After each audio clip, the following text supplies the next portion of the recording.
Beralih ke informasi lain, Saudara. Kritikan Presiden Jokowi soal debat ketiga minggu lalu menuai kritik bagi Presiden. Presiden dinilai tidak netral di ajang Pilpres 2024. Presiden bahkan meminta KPU untuk mengubah format debat agar tidak ada penyerangan secara personal.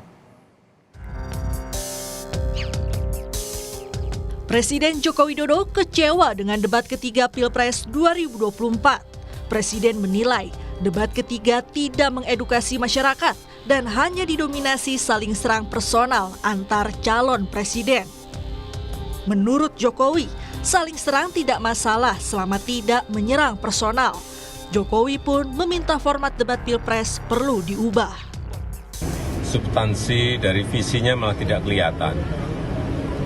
Yang kelihatan justru saling menyerang, yang sebetulnya nggak apa-apa, asal kebijakan, asal policy, asal visi yang diserang, nggak apa-apa.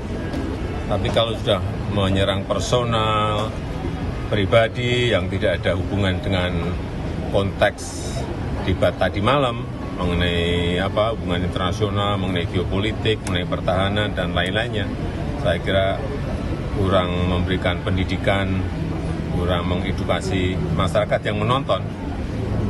Saya kira akan banyak yang kecewa, sehingga debatnya memang perlu diformat lebih baik lagi.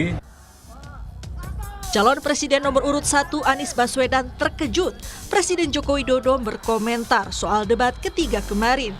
Menurut Anies, Presiden harusnya tetap berpegang pada ucapannya untuk bersikap netral pada Pilpres 2024. Dalam debat kemarin yang dibahas soal kebijakan yang dilakukan Menteri Pertahanan, bukan menyerang sosok Prabowo.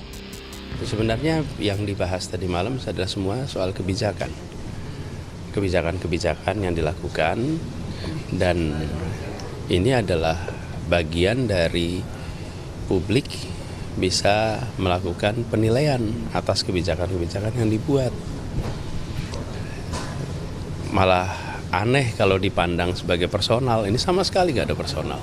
Semuanya adalah tentang kebijakan. Bisa direview ulang kok apa yang tadi kemarin dibahas. Jadi malah saya agak terkejut kok Pak Presiden ikut komentar soal debat ya. Calon Presiden nomor urut 3, Ganjar Pranowo, membantah telah menyerang sisi personal kandidat lain saat debat Pilpres ketiga akhir pekan lalu.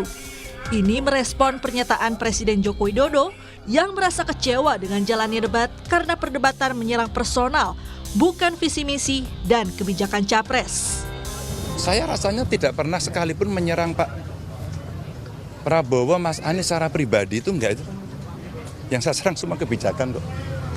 Karena saya memang akan mengedukasi. Nggak ada kaitannya dengan visi misi, semua yang saya sampaikan visi misi.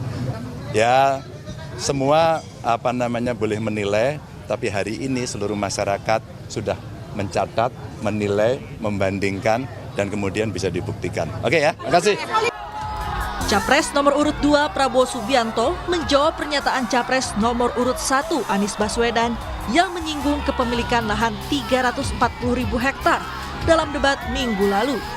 Pernyataan Prabowo ini disampaikan saat menghadiri acara di Pekanbaru Riau. Saudara-saudara, ada pula. Ya saudara-saudara, ada pula yang nyinggung-nyinggung. Punya tanah berapa, punya tanah ini. Gitu.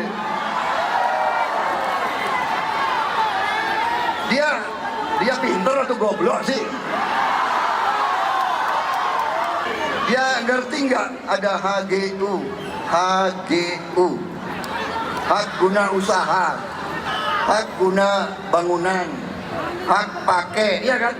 Itu tanah negara, saudara. Daripada dikuasai orang asing, lebih baik Prabowo yang mengelola. Kita tidak memberikan kepada yang gede-gede. Saya tahu Pak Prabowo memiliki lahan yang sangat luas di Kalimantan Timur. Mohon maaf.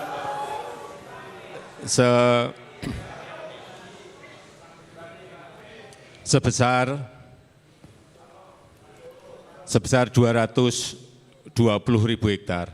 Juga di Aceh Tengah 120.000 hektar.